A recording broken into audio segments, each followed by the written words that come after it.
Ya, halo teman-teman. Di video kali ini kita akan mendiskusikan terkait dengan sejarah dan evolusi dari asesmen kepribadian. Nah, jadi kita akan bahas terkait dari filosofi kuno yang awal gitu ya, hingga praktek klinis modern terkait dengan penggunaan asesmen kepribadian. Nah, eh, jadi asesmen kepribadian ini diawali dengan eh, pemikiran di zaman kuno pada waktu itu gitu ya di kayak Yunani kuno gitu bahwa manusia itu tel- memiliki individual differences atau setiap orang itu diketahui memiliki perbedaan terkait dengan cara berpikir, cara merasa dan berperilaku. Nah, jadi bahkan ini muncul sejak sebelum adanya ilmu-ilmu itu menjadi suatu formal, suatu apa ya, ilmu formal kayak gitu ya. Terus belum ada karya sastra gitu ya. Nah, jadi sudah mulai menggambarkan karakter kepribadian yang khas dari setiap individu gitu. Jadi individual differences ini gitu ya. Jadi sebelum psikologi sendiri itu menjadi sebuah ilmu gitu ya maksudnya. Nah, perkembangannya diawali dari sastra kuno, kemudian fiksi modern, dan di akhir adalah di science psychology secara formal gitu ya, yang dimulai di abad 19. Nah, di abad 19 inilah mulai cikal bakal ilmu psikologi itu berkembang, utamanya dalam pengkajian ilmiah terkait dengan asesmen kepribadian. Nah, perkembangannya ini dimulai dari laboratorium ya yang tersohor itu Wilhelm Wundt di Leipzig, Jerman yang mendirikan laboratorium psikologi pertama. Tentunya teman-teman masih ingat ya terkait dengan hal ini. Nah, di awal ini dalam penelitiannya fokus pada proses mental yang umum, bukan perbedaan individu gitu. Yang mana eh, awalnya perbedaan antar individu tuh dianggap sebagai sekedar error varians. Jadi adanya eh, variansi ada beragam error yang berbeda kayak gitu yang dianggap sebagai sebuah gangguan gitu ya. Nah, selanjutnya muridnya atau asistennya Wun ini bersikeras meneliti perbedaan waktu reaksi gitu kan. Jadi ini mulai dikembangkan mental testing gitu ya untuk meneliti perbedaan individual. Nah, kemudian Kettle ini dianggap sebagai bapak asesmen psikologi karena memulai pengukuran psikologi secara objektif. Nah, kemudian selanjutnya mulailah berkembang asesmen intelijensi ya, di mana kita tahu Alfred Binet itu mulai mengembangkan tes itu karena diminta untuk mengidentifikasi anak dengan keterbatasan intelektual di sekolah untuk menentukan sekolah yang tepat untuk anak-anak tersebut gitu. Nah, namun demikian pada waktu itu fokusnya masih fungsi mental secara kognitif gitu ya, belum terkait dengan kepribadian. Nah, tapi inilah mulai berkembangnya asesmen psikologis terapan gitu. Nah, selanjutnya mulailah ini berkembang asesmen kepribadian. Ini dimulai dari Perang Dunia Pertama, kayak gitu ya, di mana ini mulai ada kebutuhan kayak gitu ya untuk melakukan pelaporan gitu untuk men-screening gangguan emosional pada militer. Nah, pada saat itu namun masih fokus pada satu dimensi aja yaitu adjustment. Nah, kemudian mulailah berkembang gitu ya eh, di Bern Bernreuther Personality Inventory ini yang mulai mengukur beberapa dimensi yaitu neuroticisme, introvert, ekstrovert, dan dominansi. Yang mana inilah yang nantinya menjadi cikal bakal alat ukur psikologi seperti MMPI, NeoPI, dan PAI. Nah, selanjutnya mulailah berkembang alat assessment dengan pendekatan proyektif.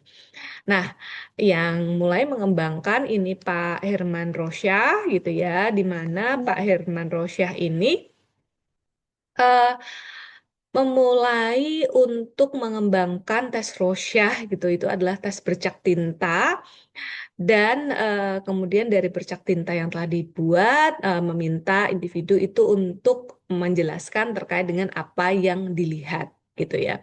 Di mana karakteristik dari tes ini dengan stimulus ambigu yaitu tinta atau bercak tinta itu yang kemudian asesmennya itu berfokus pada cara individu merespon bukan isi jawabannya. Nah, ini adalah tes proyektif gitu ya. Ini yang berbeda dengan self-report di perkembangan sebelumnya ini tadi yang fokusnya adalah laporan diri, orang memang melaporkan gimana kondisinya. Sedangkan kalau yang proyektif ini adalah dengan bagaimana orang itu merespon stimulus. Nah, di tes eh, proyektif ini awalnya diciptakan sebagai alat diagnosis klinis gitu ya untuk skizofrenia, bukan kepribadian yang umum. Jadi ini untuk membantu mendiagnosis gitu ya.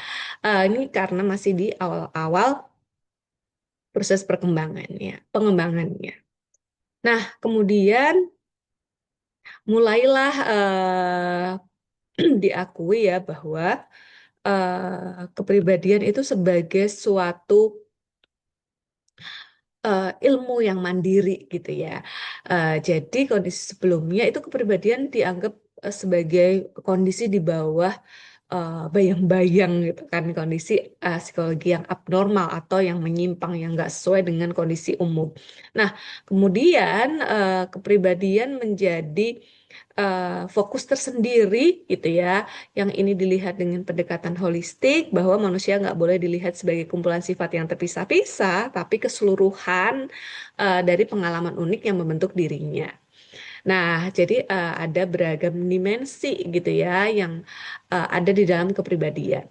Nah, ini dimulai tokoh kuncinya adalah Gordon Allport dan Henry Murray, di mana Henry Murray ini menciptakan tematik perception test. Ini juga bentuk tes proyektif yang mana meminta subjek untuk bercerita terkait dengan gambar yang ambigu untuk eksplorasi pengalaman unik yang telah dimiliki. Nah, jadi dengan perkembangan ini, mulailah kepribadian tuh nggak dianggap sebagai kondisi gangguan aja, tapi juga fokus pada struktur dan dinamika individu. Nah, selanjutnya dalam pengembangannya lanjut terjadi Perang Dunia Kedua. Nah, di Perang Dunia Kedua ini ada kebutuhan-kebutuhan nih terkait perang atau kondisi militer gitu ya. Di perang di militer itu butuh screening psikologis yang massal gitu kan dan seleksi personal militer. Jadi diperlukan eh, apa namanya proses assessment kayak gitu ya. Nah, ini jadi kayak muncullah kebutuhan gitu ya untuk asesmen kepribadian. Nah, kemudian setelah perang terjadi krisis pasca perang di sana mulailah muncul profesi psikolog gitu ya karena di sini kebutuhan akan psikolog karena kondisi setelah perang terjadi eh, trauma kayak gitu. Nah, kemudian di sini asesmen menjadi sebuah core kompetensi yang dibutuhkan. Jadi di era ini tuh psikolog itu jadi ahli asesmen yang tes psikologi sebagai alat diagnosis utama. Nah, kemudian eh, berkembang dalam perkembangannya ya mulailah di masa-masa keemasan gitu di mana asesmen menjadi pusat praktek psikologi klinis yang di mana mulai banyak penggunaan tes kepribadian, tes proyektif dan inventory klinis yang digunakan untuk diagnosis dan perencanaan terapi. Dan mulailah muncul kurikulum standar S3 psikologi klinis gitu. Nah, di sini asesmen kepribadian tuh sebagai identitas kunci gitu ya, yang jadi keahlian eksklusif dari seorang psikolog klinis. Nah, namun demikian kemudian terjadi masa era penurunan, ini masa kelam assessment, di mana assessment dikritik karena beberapa aliran gitu. Yang pertama dari behaviorisme, jadi dianggap kepribadian sebagai ilusi, jadi menolak konsep kepribadian dan menyatakan perilaku itu ditentukan oleh situasi gitu. Ini kan memang maksud kepribadian demikian ya. Nah, kemudian di maksud humanistik itu menilai asesmen sebagai kondisi yang tidak bermoral, reduktif, dan tidak manusiawi gitu karena nggak melihat keunikan manusia. Nah, kemudian juga ada ancaman finansial gitu ya karena eh, mulailah terjadi pergeseran di mana psikolog lebih tertarik psikoterapi dan asuransi jadi memotong pendanaan karena menganggap tes ini terlalu mahal. Nah, jadi asesmen kepribadian ini jadi kayak kurang populer gitu di masa itu. Nah, kemudian terjadi proses titik balik gitu ya, di mana mulailah kebangkitan kembali gitu asesmen kepribadian ini jadi eh, populer karena mampu untuk menyanggah perspektif behavioral bahwa situasi memang penting, tapi riset membuktikan bahwa manusia itu memiliki disposisi bawaan yang itu relatif stabil lintas waktu. Sehingga kepribadian ini memang penting untuk diakses, selain memang mengakses situasi atau lingkungan. Nah, kemudian pas proses adaptasi humanistik, di mana tes memang digunakan bukan untuk melabeli, tapi jadi alat kolaborasi empati untuk membantu klien memahami dirinya. Dan kemudian karena banyak banyak penelitian di sini menunjukkan bahwa diagnosis asesmen awal yang akurat justru menghemat biaya kesehatan jangka panjang sehingga memang kesannya mahal di awal, tapi ini jadi lebih tepat dalam nanti penanganan sehingga ini justru akan menghemat biaya. Nah, kemudian dalam perkembangannya asesmen di era modern ini jadi diperlukan dalam beragam konteks, beragam setting gitu ya, mulai dari kesehatan, forensik, hukum, pendidikan, dan organisasi atau di industri gitu. Nah, kepribadian ini bisa dianggap dalam dua lens gitu ya, dua pandangan gitu. Jadi ideografis yang melihat keunikan individu, tapi juga selain itu juga di lensa nomotetis atau yang menekankan kesamaan antar individu. Nah, jadi di sini ada dua cara gitu ya untuk melihat kepribadian gitu. Bisa melihat keunikan, bisa juga untuk melihat kesamaan sehingga untuk merancang intervensi yang lebih tepat gitu. Nah, jadi di sini psikolog itu butuh keduanya gitu ya, butuh melihat secara individual, perbedaan-perbedaan individual, tapi juga kesamaan-kesamaan individual tergantung pada tujuan dari proses assessment itu gitu. Jadi kita butuh standar umum nomotetis untuk menyadari seberapa unik seorang klien atau ini dalam pandangan ideografis. Nah, terakhir jadi di sini masa lalu tes itu bisa menjadi tes objektif dan tes proyektif gitu ya. Nah, kemudian dalam perkembangannya ada terminologi modern dari standar APA itu dibagi menjadi instrumen laporan diri atau self-report dan ukuran berbasis kinerja atau performance base. Ini untuk tidak eh, apa ya judgmental tapi melihat tes itu sebagai bagaimana cara tes itu dilakukan atau asesmen itu dilakukan.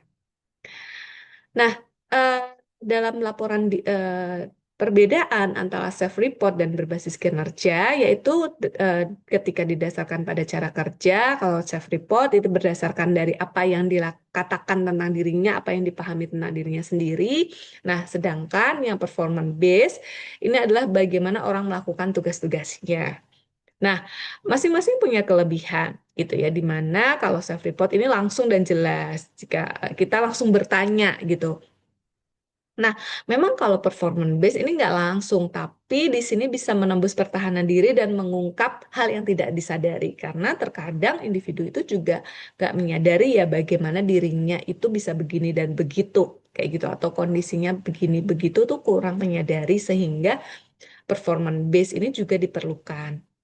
Nah, kelemahan kalau self-report ini akan sangat bergantung pada kesadaran diri dan rentan faking, bisa faking good atau faking bad, kayak gitu ya.